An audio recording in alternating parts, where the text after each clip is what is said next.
Darwin টেস্টে দ্বিতীয় দিনে অস্ট্রেলিয়ার উপর আধিপত্য বজায় রেখেছে বাংলাদেশ এবং ম্যাচ রিভিউ করার আগে তানজিদ হাসান তামিম টেক আপ বা হোয়াট আ ব্রিলিয়েন্স এবং অস্ট্রেলিয়ার মাটিতে অস্ট্রেলিয়ার কোয়ালিটি ফাস্ট বোলিং অ্যাটাকের এগেনস্টে and not only fast bowling even Nathan Lyon এগেনস্টেও সে যেভাবে ব্যাট করছে এবং যেভাবে সে সেঞ্চুরিটা করছে দ্যাট ইজ ট্রুলি আউটস্ট্যান্ডিং। মানে লাস্ট কবে করুন বাংলাদেশি ওপেনারকে আমি ওয়েট টেস্টে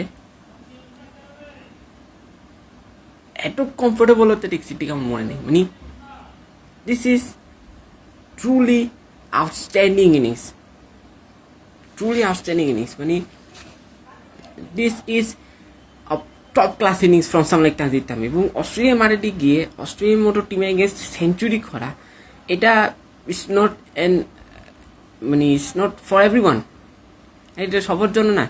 it's not everyone's cup of টি।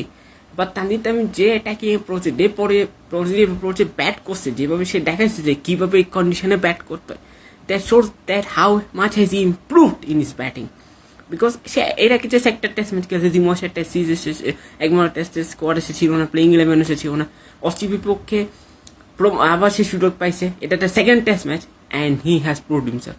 এখানে শুধু তানজিদ তামিম ইনিংসটাকে আপনি মানে প্রশংসা করতেছি, এর পাশাপাশি আপনি শান্তর ওই ইনিংসটা বলেন, মুশফিকুর রহিম, মোমিনুল হক, মেহেদি হাসান মিরাজ, হাসান মাহমুদ, বদিকে সাদমান ইসলামের একটা কন্ডিশন ছিল। সো মানে ওভারঅল টিম এফার্ট ছিল। এটা এমন না যে একজন প্লেয়ার পারফর্ম করছে বাকিরা পারফর্ম করেনি, এখানে সবাই মোটামুটি পারফর্ম করছে ব্যাটিংয়ে, সবাই ব্যাটিংয়ে পারফর্ম করছে। এবং হ্যাঁ, মুশফিক হয়তো হাফ সেঞ্চুরি করতে পারে নাই, মুমিনুল হয়তো হাফ সেঞ্চুরি পান নাই, সাদমান ইসলাম হয়তো হাফ সেঞ্চুরি পায়নি, বা শান্ত হয়তো সেঞ্চুরি পায়নি, বাট স্টিল এটা টিম এফার্ট ছিল। হ্যাঁ, লিটন দাস রান করতে পারে, তার তিনি পারে, বাকি মোটামুটি সবাই রান করছে। এখন আমরা যে মোমেন্টাম আমরা পাইছি সেটা আমাদেরকে ধরে রাখতে হবে আগামীকালও, বিকজ আগামীকাল প্রথম সেশনটা খুবই ক্রুশিয়াল হবে। এবং এখানে একটা জিনিস হচ্ছে যে আমি মনে করি বাংলাদেশের উচিত হবে হ্যাভি রোলারটা ইউজ করা। আমার মতে হেভি রোলার ইউজ করলে তখন অস্ট্রেলিয়ান একটা অ্যাডভান্স পাবে, পারলে লাইট রোলারটা ইউজ করুন। এবং বাংলাদেশের আমি মনে করি অ্যাপ্রোচ হবে উচিত এরকম যে ব্যাসবল স্টাইলে ব্যাট করে দ্রুত রান তুলে ডিক্লেয়ার করা, দেন অস্ট্রেলিয়াকে একটু চাপে রাখা। I think that would be a good option. Because এইরকম যদি বাংলাদেশ করতে পারে তাহলে ধরে নিয়ে এই ম্যাচটা আমরা ইজিলি জিতে যাব। এবং এই ম্যাচটা আমাদেরকে জিততে হলে অবশ্যই proper tactics, proper planning, proper strategy মাঠে নামতে হবে। এবং আশা করি আমরা অস্ট্রেলিয়ার বিপক্ষে প্রথম 2 দিন যেভাবে ডমিনেট করছি আগামীকালও এভাবে ডমিনেট করব। এবং আজ এই 2 দিন যে বাংলাদেশ ডমিনেট করছে এর জন্য ব্যাটার এবং বোলাররা দুই ডিপার্টমেন্টই কৃতিত্ব পাবে, plus Mohammad Ashraful, Phil Simmons, team management যারা আছে সবাই কৃতিত্ব পাবে।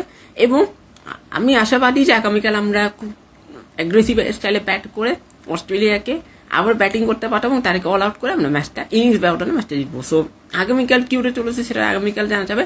তবে আগামীকালের মানে খেলা নিয়ে আমি খুব এক্সাইটেড। যদি বাংলাদেশ আগামীকাল প্রথম 2 সেশনে কিছু ভালো করতে পারে তাহলে ধরেন যে ম্যাচটা অনেক চলে আসছে। সো তানজিদ হাসান তামিম ইনিংসটা আপনার কাছে কেমন লাগছে অবশ্যই কমেন্ট জানাবেন। এবং বাংলাদেশের অ্যাপ্রোচ আগামীকাল কেমন হওয়া উচিত এবং হ্যাভি রোল ইউজ করা উচিত কিনা বিষয়ে অবশ্যই আপনার মন্তব্যটা কমেন্ট করে যাবেন। আর ভিডিওটা ভালো লাগলে অবশ্যই লাইক কমেন্ট শেয়ার করুন। সেটা হচ্ছে আগামীকাল তৃতীয় দিনের রিভিউ, তোর মনে সবাই ভালো থাকবেন, সুস্থ থাকবেন।